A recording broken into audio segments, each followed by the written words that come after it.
Puspuso na ang paghahanda ng iba't ibang ahensya ng pamahalaan sa posibleng epekto ng Bagyong Marce.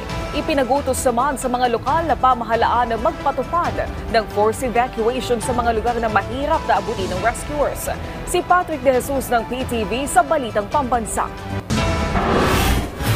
Inatasan ng mga lokal na pamahalaan na posibleng maapektuhan ng Bagyong Marce na magpatupad na ng forced evacuation sa mga lugar na mahirap maabot ng tulong at rescuers kapag tumama ang kalamidad. Sabi ni Defense Secretary Gibo Teodoro na siya ring chairperson ng NDRRMC, mas mainam ng maging maagap para maraming buhay ang mailigtas mula sa sakuna.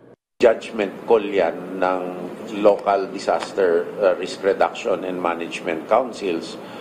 But the thing is, the earlier the better. For us. I mean, it's no problem to err on the side of caution. Kahit hindi umulan, nandun lahat, at least ligtas. Ayon sa DNR, ang Ilocos Region, Cagayan Valley at Cordillera ang areas of concern. Nakabantay din ng Mines and Geosciences Bureau ng ahensya sa forecast ng PAGASA para i-alerto ang mga barangay na landslide at flood-prone areas. Listahan po ng mga barangay na yon, binibigay po namin yan dito po sa OCD para makalat po nila dito at ma-distribute po nila ang information tungkol po sa likely scenario na tinatawag. Sana po gamitin po ito ng mga local officials po natin dito po sa pagdesisyon ng preemptive evacuation po at kung saan po dapat siguro maging mas ligtas ang mga kabarangay po natin dito po sa local government. Kailangan ding magtalaga ang mga LGU ng centralized drop-off points na babagsakan ng relief goods at non-food items. Inihanda ng DSWD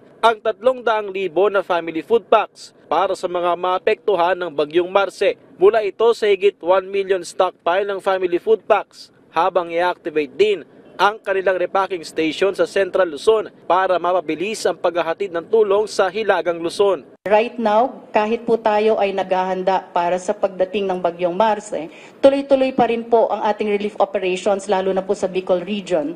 So DSWD is constantly monitoring the different evacuation centers po na tinayo. Nasa 300 na search and rescue teams ng AFP ang naka-standby para sa Bagyong Marce at handa rin ng airlift capabilities, pati na ang Black Hawk helicopters para sa pagdadala ng food at non-food items. Hindi naman maantala ang security operations ng sandatahang lakas sa kabila ng pagtulong sa bagyo.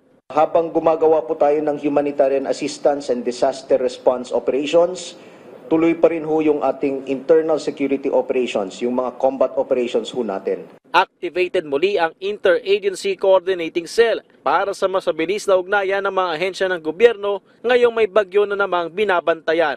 Mula sa People's Television Network, Patrick De Jesus, Balitang Pambansa.